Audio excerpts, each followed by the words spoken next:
Assalamualaikum warahmatullahi wabarakatuh. Jumpa kembali dalam kuliah kita tentang arsitektur partisipatif. Pada pertemuan sebelumnya telah saya paparkan tentang materi pendahuluan yang berisikan tentang latar belakang mengapa dibutuhkan arsitektur partisipatif. Apa pengertian arsitektur partisipatif? Serta bagaimana produk dan manfaat arsitektur partisipatif tersebut. Pada kali ini, kita akan membahas tentang pendekatan partisipatif dalam pembangunan.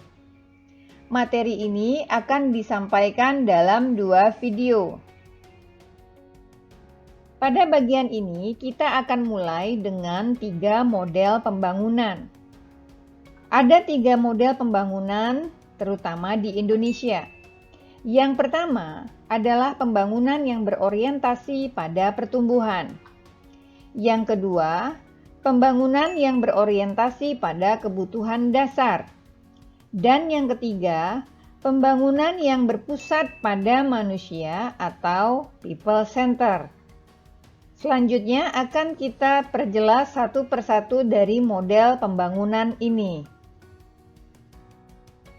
Yang pertama adalah pembangunan yang berorientasi pada pertumbuhan. Pada model pembangunan ini memiliki beberapa kelemahan. Kelemahan yang pertama adalah proses pembangunan hanya berpusat pada produksi. Proses pembangunan tidak menyelesaikan kemiskinan, tidak menghapuskan pengangguran, dan tidak menghapuskan ketidakadilan. Kelemahan yang berikutnya, bahwa masyarakat dalam model pembangunan ini hanya dijadikan objek, bukan sebagai subjek. Ini artinya pembangunan tidak berorientasi pada kebutuhan manusia. Padahal manusia itu adalah orang yang dikenai pembangunan. Dalam kondisi seperti ini, pembangunan yang berorientasi pada pertumbuhan seringkali menimbulkan ketimpangan yang semakin menajam. Pembangunan hanya berproses pada apa yang harus dihasilkan, bukan kepada bagaimana kemudian segala sesuatunya diciptakan. Model pembangunan yang kedua adalah pembangunan yang berorientasi pada kebutuhan dasar. Model pembangunan seperti ini juga memiliki kelemahan, yaitu bahwa masyarakat miskin akan selalu menanti bantuan dari pemerintah.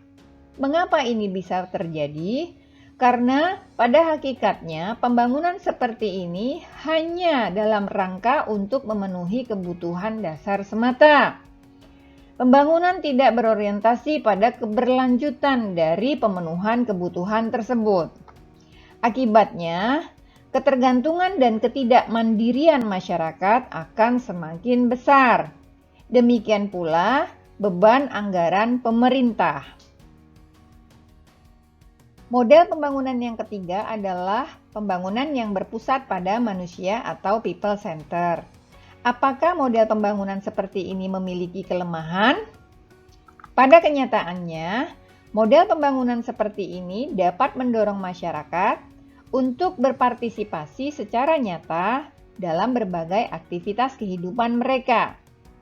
Model pembangunan seperti ini juga dapat mendorong terciptanya kegiatan produktif yang bernilai tinggi. Akibatnya, kualitas manusia dengan model pembangunan seperti ini dapat meningkat. Ini berarti bahwa model pembangunan yang seperti ini menciptakan kehidupan yang lebih baik. Manusia atau masyarakat di dalamnya ikut menentukan pembangunan, ikut melaksanakan pembangunan, ikut menikmati pembangunan, dan ikut menjaga pembangunan itu sendiri. Dari ketiga model pembangunan tersebut, dapat kita lihat bahwa terjadi pergeseran di dalam proses pembangunan.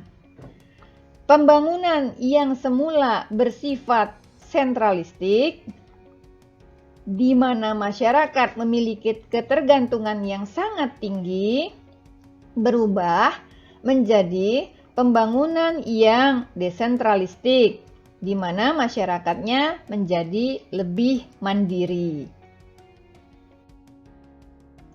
Agar terdapat sifat pembangunan yang lebih desentralistik atau menuju kepada masyarakat yang mandiri, maka diperlukan pembangunan yang partisipatif. Seperti apa pembangunan partisipatif tersebut? Pembangunan partisipatif bertujuan melibatkan kepentingan rakyat. Yang kedua, di dalam prosesnya melibatkan rakyat baik secara langsung maupun tidak langsung. Yang ketiga, pola pendekatan pembangunan partisipatif melibatkan peran serta masyarakat. Dan yang keempat, pembangunan partisipatif menjadikan masyarakat sebagai objek sekaligus subjek dalam pembangunan.